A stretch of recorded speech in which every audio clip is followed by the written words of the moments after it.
Nos encontramos con el ingeniero Walter Sosa, quien ha compuesto, pues es compositor de las canciones huelgueras. Se le ha denominado el cri-cri de la huelga. Ingeniero, gracias por estar con nosotros. Empecemos primero, ¿cuántos años tiene usted de ser parte de esta huelga? En primer lugar, yo quisiera agradecerles esta oportunidad, porque nosotros los viejitos lo que estamos tratando de hacer es de darle una vuelta de calcetín a la huelga hasta donde sea posible. Entonces, ¿cuánto tiempo tengo de participar en la huelga de Dolores? Pues yo diría que aún antes de entrar a la universidad, porque yo entré en 1955, pero a modo de anécdota yo tenía una hermana y uno de los muchachos se la cantineaba. Estos muchachos llegaban a la casa donde se había un piano y da la casualidad que era el grupo que a mí me inspiró para hacer muchas cosas dentro de la huelga de Dolores. Era el grupo de los estudiantes de medicina de 1949. Ellos escribieron la primera ópera huelguera, que es La Alcaida. La Alcaida relataba en esa época la lucha por llegar a la alcaldía. Entonces, por lo tanto, le pusieron la ópera La Alcaida. Entonces participaba Martín Prado Vélez, el coronel Pereira y don Ricardo Asturias Valenzuela, mejor conocido como el Chicalote. Pero en fin, era tanta el pleito que había entre ellos, que mejor decidieron que le fueran a dar serenata a la traída, que era la alcalde, y que el que le diera la mejor serenata se quería comer. Así fue entonces un distinguido colega, que era el ingeniero Martín Prado Vélez, que era compañero de mi papá.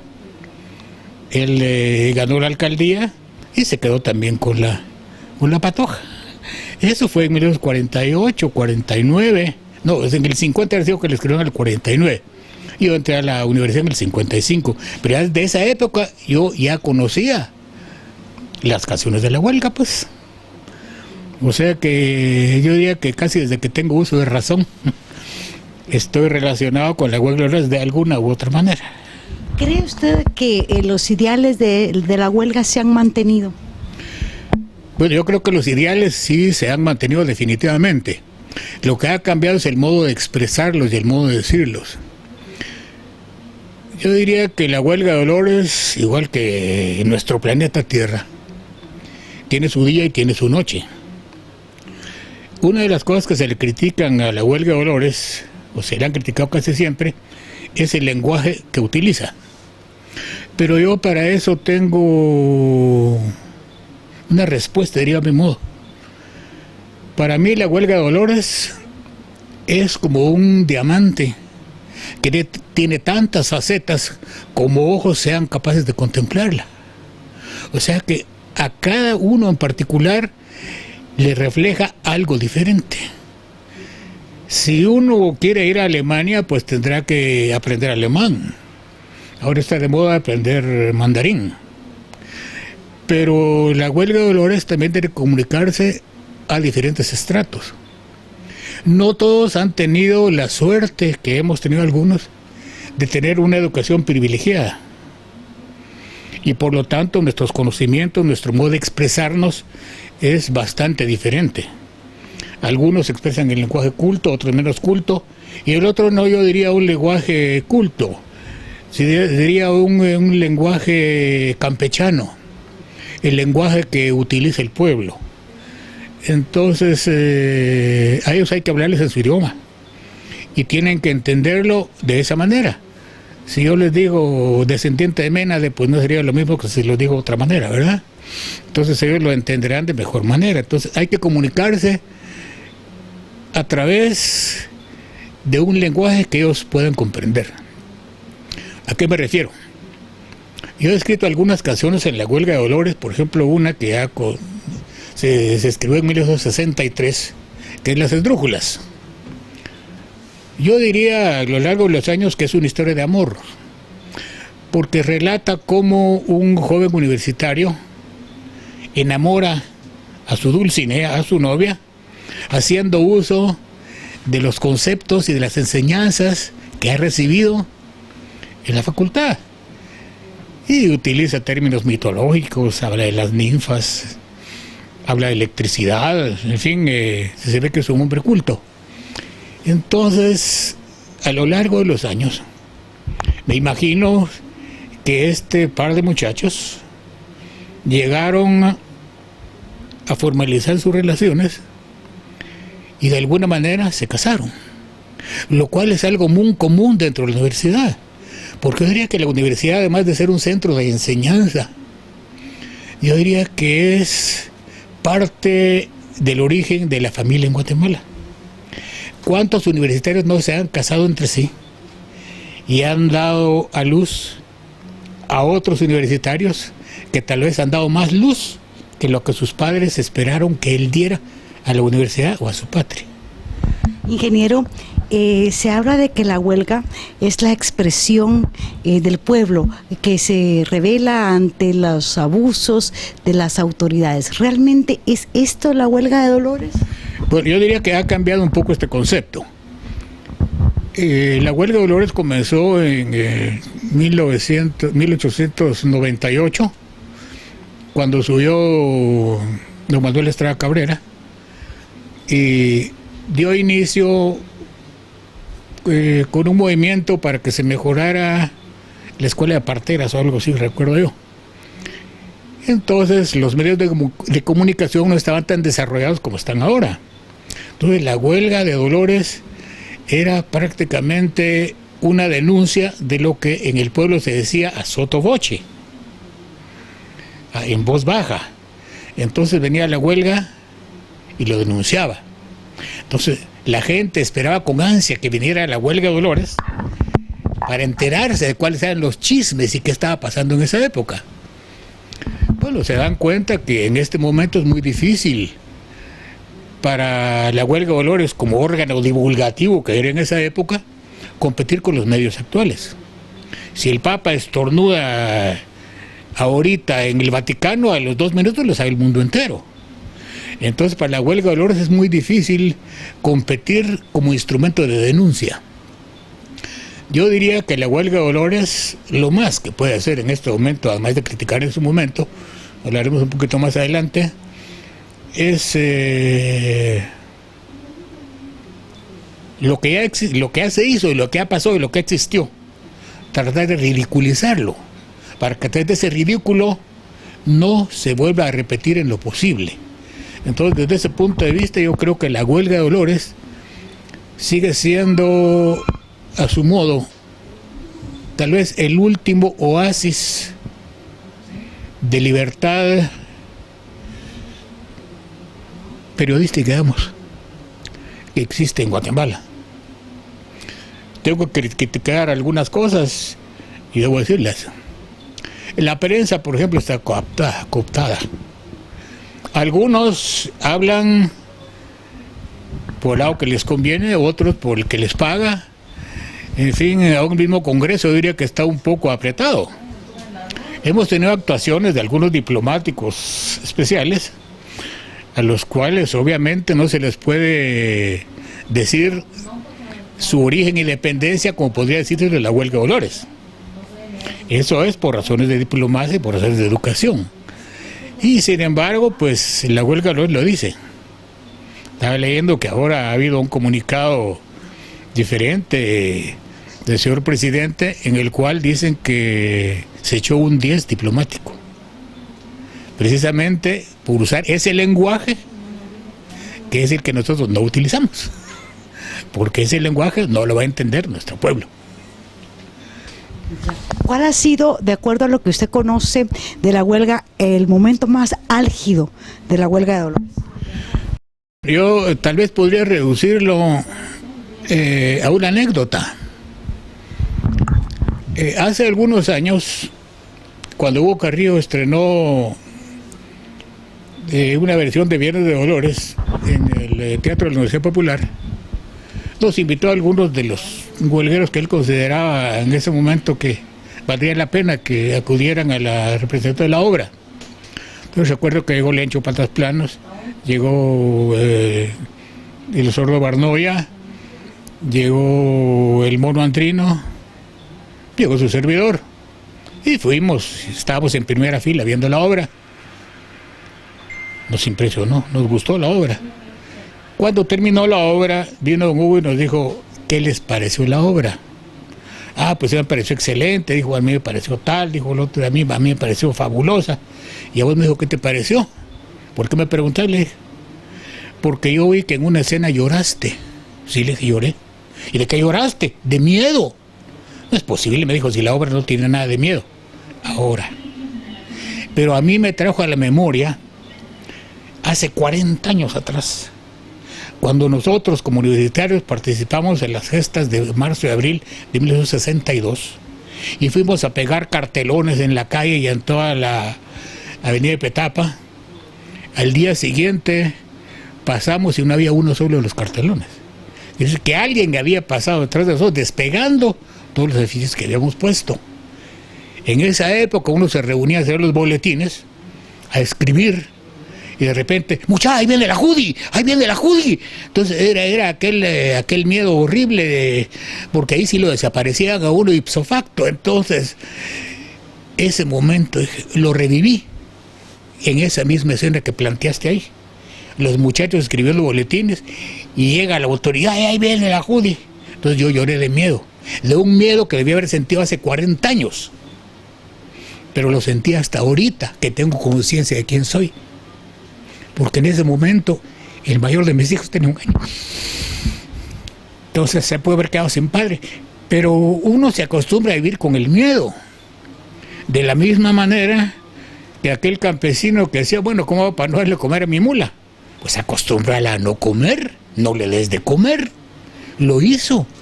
Y cuando la mula se estaba acostumbrando a no comer, se murió de hambre. Igual puede ocurrir ahora. Los muchachos de hoy no conocen ese miedo que nosotros no sentíamos porque estaba en nuestro propio modo de pensar y de sentir que el miedo no existía. Existía solamente el derecho a defender lo que nosotros pensábamos en ese momento que era justo. Entonces los muchachos eso no lo conocen. Yo me siento a veces un poco dolido que para ellos la huelga de Dolores es solo un pretexto para echarse los tragos, socarse. No le ponen atención a nada de lo que ocurrió, sino que sencillamente ellos van y parrandean. Pero han perdido el verdadero sentido de la huelga de Dolores. ¿Por qué? Porque ellos ahora sí tienen libertad. Aunque siempre el guatemalteco nunca va a estar contento con lo que tiene. Mi papá lo decía, mira, el Chapín es el hombre más inconforme del mundo. Cuando vos llegues al cielo, si es que llegas, vas a saber quién es el Chapín. Porque cuando uno llega al cielo, le dicen, mira, vos vas a tocar arpa, aquí está tu arpa. El Chapín dice, no, yo no voy a tocar arpa, yo voy a tocar violín. Y no se baja de la nube, entonces le dan un violín. Entonces cuando uno llega al cielo se da cuenta que el que está tocando violín es el Chapín. Esa es la idiosincrasia del guatemalteco, por un lado. Y la otra, Miguel Ángel Asturias también dijo en una oportunidad que desafortunadamente todo guatemalteco lleva en sí mismo un esbirro. Es un poco dura la apreciación, pero la verdad es que tendemos a inclinar la cerviz al que tiene el poder y al que tiene la fuerza. Y dicen que el que mucho se agacha, el trasero muestra. Desafortunadamente así es. Pero cuando cambian las tornas, entonces se vuelven partidarios del otro. Igual le pasó a don Estrada Cabrera. ¿Cuántos de nuestros grandes ilustres hablaron y lo ensalzaron? Enrique Gómez Carrillo, el mismo Enrique Muñoz Miani, hablaban maravillas. Pero ¿qué pasó cuando él lo votaron? Todos se volvieron contra él. Eso es el Chapín clásico. Así que cambiarlo es un poco difícil. Tal vez se puede encauzar un poco. Y es lo que hemos tratado nosotros en nuestra huelga, digamos la huelga de los viejos. La hemos enfocado de un modo diferente. Como les decía, uno no tiene idea que lo que escribe o lo que dice, sobre todo lo que deja escrito, alguien lo va a analizar más adelante. Y a esa luz van a juzgar a nuestras generaciones. Por ejemplo, las esdrújulas. ¿Qué puede tener la esdrújula que tengan que analizar? Pues en una oportunidad uno de mis colegas me dijo, quiero que revises la letra de las esdrújulas. Sí, con mucho gusto. ¿Por qué? Fíjate que hay unas palabras que no sabemos si esas son las verdaderas. Culpa nuestra. Porque hacíamos las canciones, las cantábamos en la declaratoria, pero nunca repartíamos las letras. Entonces los muchachos, sencillamente, si era una palabra que tenía 3 sílabas, pues ellos utilizaban 3 sílabas, aunque no fuera la verdadera. Entonces, estábamos platicando ese día y fuimos a Cubulco para un 25 de julio. Ahí sacan unas andas maravillosas ese día. Entonces fuimos con Alfredo Maquén y otros amigos y fuimos a comernos un clásico catic. Estamos a un comedor cantinita, tomándonos un octavito, qué sé yo. En nuestra vecindad había otra mesa de unos muchachos que obviamente también eran universitarios. Entonces comenzamos a platicar, lo que sí lo eran. Ellos eran del Departamento de Estudios Folclóricos de la Universidad de San Carlos de Guatemala. Es un nombre bien rimbombante y bien importante. Pero pues comenzamos a platicar y como de la abundancia del corazón habla la boca, comenzamos a hablar de la huelga de Dolores. Y hablamos de las esdrújulas. Miramos a aquel escribió las esdrújulas. ¿Vos escribiste las esdrújulas? Sí, le quedó escribir las esdrújulas. Te felicito, mira canción más linda, pero tiene un error. Sí, ¿cuál es el error? Mira, me dijo, en el Jícaro no existe familia López Cuyún. Así es cierto, pero existe Casasola. Y Casasola es muy difícil de volver la esdrújula. Entonces se dan cuenta cómo una canción que es inocente viene a ser analizada, que era nada menos que el estudio folclórico de la universidad, pues, ¿verdad? Y el otro, cuando le dije, mira, la palabra es esta y lo demás allá, lo que me sorprendió fue el comentario que hizo. Tenía razón Danteliano, me dijo. ¿Pero qué tiene que ver Danteliano con las esdrújulas? Es que él vino una vez a Guatemala. Él es el profesor eminente en Milán, no sé dónde está en Italia, profesor de literatura hispanoamericana, o cuántas cosas. Le dijo, mire, pregúntenle al que lo escribió, porque se ve que esta canción es de las que mejor reflejan lo que sería el espíritu universitario. Porque se ve que sabía de electricidad, sabía de mitología, sabía de esto, de lo más allá. Y si estas palabras no concuerdan. Retomando el espíritu de la huelga, ¿cuál es, según usted, el mayor legado que la huelga de Dolores le ha dejado a la sociedad guatemalteca? Yo diría que el derecho a rebelión. Entonces, el derecho a rebelión. Hay rebeliones pacíficas, hay rebeliones violentas, pero, por ejemplo, el año pasado fue un ejemplo de manifestaciones pacíficas, pero fuertes. Fueron poderosas. Es como el mar de fondo, que no se siente, pero tiene una fuerza increíble. Eso es lo que le ha dejado la huelga de Dolores al guatemalteco. A saber que en un momento puede rebelarse aún a costa de su propia vida, o sacrificando su bienestar por algo que él considera que va a ser lo más importante para cualquier pueblo: la libertad de expresarse, la libertad de trabajar. Ingeniero, ¿cuál es, por ejemplo, lo que le hace falta? ¿Hacia dónde va la huelga de Dolores? Pero yo diría que la huelga de Dolores tiene mucho que ver con la educación con que se llega a la universidad. Desafortunadamente nosotros tal vez tuvimos una educación un poco más completa. Yo recuerdo que ya en 6º año de primaria ya habíamos estudiado historia universal. Es necesario conocer la historia para no volver a repetir los mismos errores. Pero sin embargo los muchachos hoy no tienen interés. Se trata de que estudien más, ellos no quieren estudiar. Nosotros tampoco queríamos estudiar en la universidad, porque para ser honrados también éramos haraganotes, ¿verdad?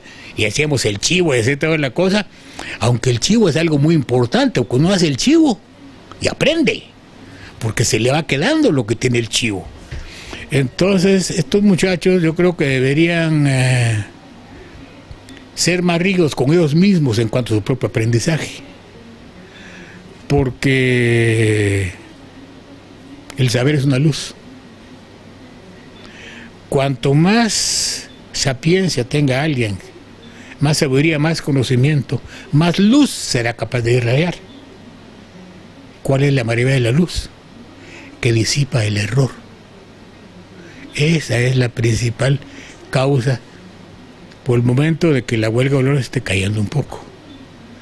Entonces los muchachos deben sacrificarse también ellos y saber que sí deben esforzarse un poco más estudiando, aprendiendo más conocimientos y ponerlos cuando la patria se los pida al conocimiento de quien en ese momento más lo necesite. ¿Va a desaparecer la huelga? Puede desaparecer. Puede desaparecer la huelga de olores. Porque, como les decía, uno de los principales problemas es pelear contra los medios de comunicación. La indiferencia de los muchachos hacia la huelga de olores. Desconocer cuál es el origen y por qué se inició la huelga de olores.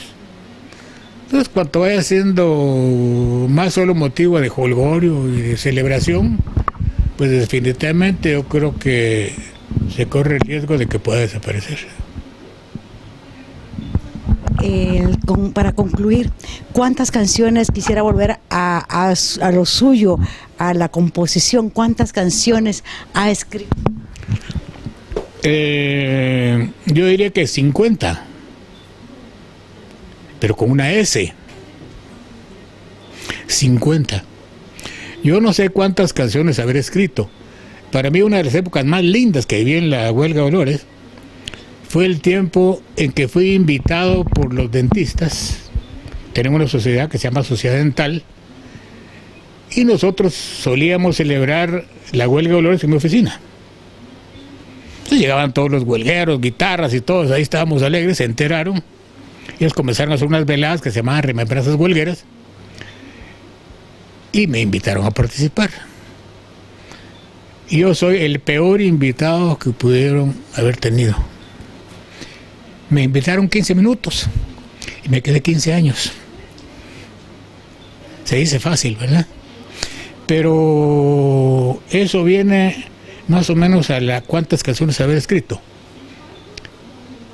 En esos años se escribieron casi 15 óperas. Cuando hablamos de que es una ópera es que todo era cantado, hasta los diálogos.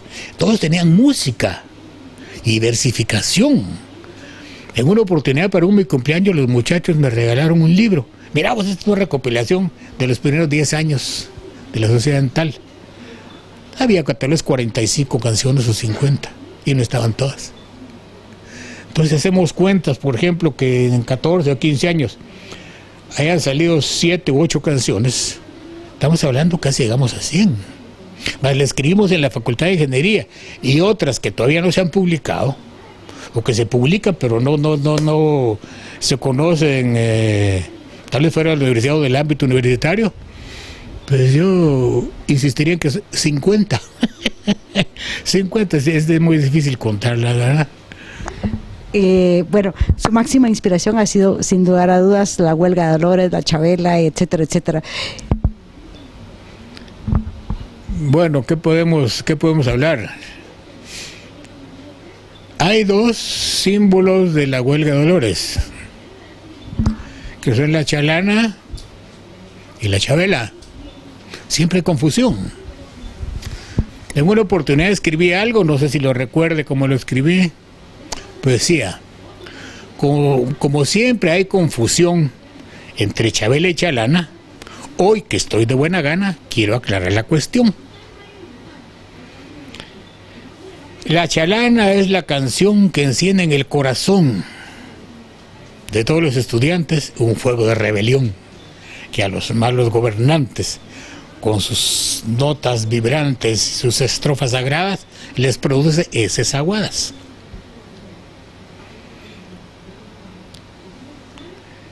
La Chabela es otra cosa. La Chabela la crió Hernán El Pan Martínez Sobral.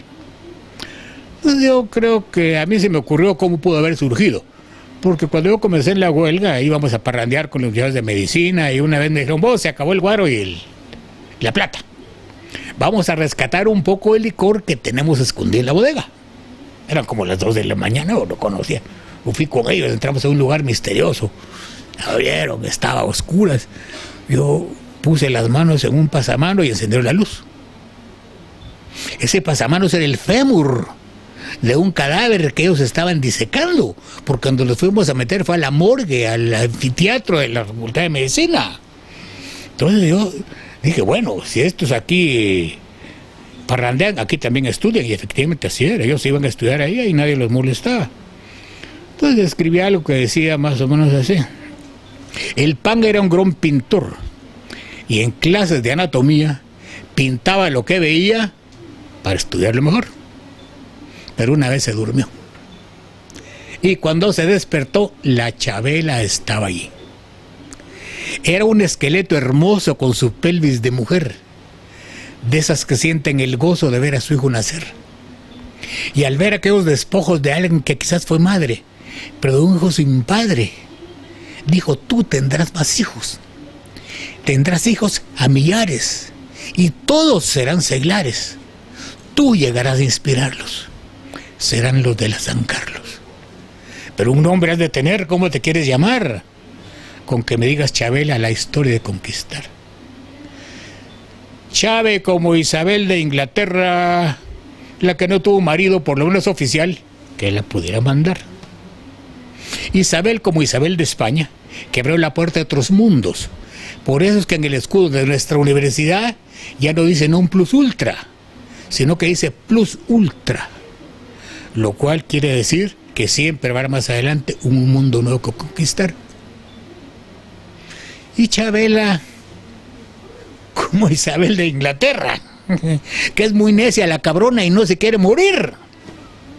Además, ella tiene a James Bond y nosotros a Riosmond. Pues eso resume más o menos lo que yo pensaba de algo de la huelga de olores, pues, ¿verdad? Y su mensaje para las nuevas generaciones. Mucha, estudien, por favor. No le tengan miedo al estudio. El que trata de enseñarles está tratando de darles acceso a una vida mejor. Nosotros cuando éramos estudiantes también haraganeábamos, pero con el tiempo nos dimos cuenta que nuestros maestros fueron los que abrieron la luz del entendimiento.